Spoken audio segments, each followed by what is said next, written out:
Nagkabi ka na ba? Ang ating tamang oras rin sa atin ng Boss Max 3 Coffee. Boss Max 3 Coffee, alam mo na kaagad. Amoy pa lang, alam mo na quality ang coffee beans dito. Yes, and kung ang nasusigurado na mainam po sa ating pangangatawan, mas maganda ang ating Friday morning. Kapag ang ating kape ay Boss Max 3 Coffee, Boss Max 3 Coffee, kape na gusto sa available yan sa 177 South Atlantic at within supermarket nationwide. Dr. Emmanuel Leonard, good morning. I assure you, Sa kanyang office, sa kanyang duty today. well, parting bumalay, watching from Canada. Hey, good morning po sa inyo. Mag-isip Rose Mata, wala pa sa apartment Cebu. Ate,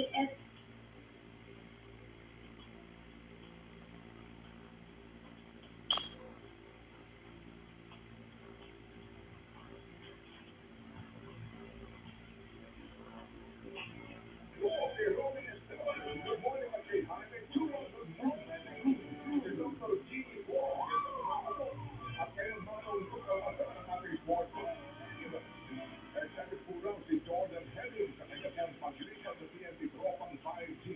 Hindi pa aprobado ang transaksyon pero nakabalitan siya ay pupunta sa TNT para na sa rights kay Mikey Williams. Sa ngayon, hindi pa siya kinokontak ng magiging bago niyang team. Nakafocus na ngayon sa kanya pong recovery wala sa kanyang injury sa likod. Hindi pa pa nagsasaro ngayon sa Philippine Cup si Henry dahil dito. Nagpasalamat po naman daw ang sharpshooting guard sa naging oras niya sa Converge 5 Xers. ito naman ang aking tuko sa kalahong pambansang runner, si Trixie Arellano, pa-baby. Ang aking to, kahit po nakapaa. Kampiyon sa elementary girls 100-meter dash ang pambato ko ng Western Visayas sa Palawan. Nagdala po ito ng oras ng 12.84 seconds. Nangyari po ito sa araw o isang araw matapos ang kanyang 11th birthday. Ang pagbasag sa 200-meter record. Nagdala naman siya ng oras ng 26.4 seconds sa event para mapalitan ng record ni Maureen Rivers. Nakapaa. Yun nga po ang ano, no, ito nga ang liga ay hindi kong palarong pangkasalit. So, alam yung grassroots. Oo nga, nakapaan na nga. Oo.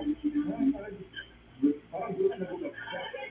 Tumakbo nga ng nakalabasa ng hirap na tumakbo siya nakapaa. Kasi nga, ito nga yung grassroots sport development na sinusulong para makapag-develop tayo ng mga bagong atleta mula sa mga nalaligat kasi hindi may tatanggal yung resource sa amin sa probinsya kulang-kulang. Hindi ba at kadalasan ang problema ng mga bata rito kapag binigyan mo ng sapatos, hindi ba yung takbo? Kasi they have to adjust. No? Kaya tumatakbo pa usually sa mga track na lupa. Oo, Doon yun sa ang amin. niya. Kaya ito yung mga challenge ngayon. At ngayon nga sana itong palaro pambansa na talagang bigyan po ng pansin ng ating gobyerno doon po sa mga potential. Walang politika, walang padri-padrino. Kasi usually hindi po problema sa sports natin. Kanya-kanyang bata, padri-padrino. Opo, sana nga po, ano?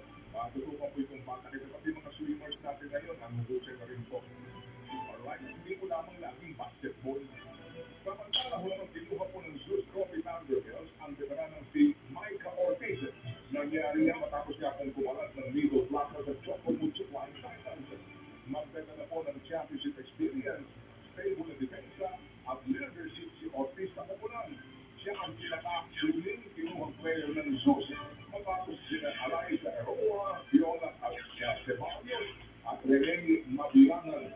Target ng Zeus na umangat mula sa 4 and 7 win-loss record na nakakaraang PBL All-Filipino Conference. Narrative schedule naman po ang laban ng Pinoy MMA fighter na si Islay Erika Bumogao sa One Championship.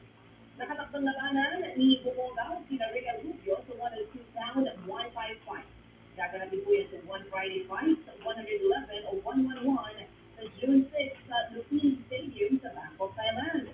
Noong Marso dapat ito gaganapin mga kapatid pero hindi nagpalitan dahil sa lindol na tumama nga po sa Myanmar, Thailand. Abang na po sa NBA Finals ang Oklahoma City Thunder. Nilaglagan ang Minnesota Timberwolves sa Game 5 ng Western Conference Finals 124-94 Tampa. Agad ginampatan ng Thunder ang Wolves sa first quarter panahon tungo sa panahon. Ito ang unang beses mong nakapasok sa finals.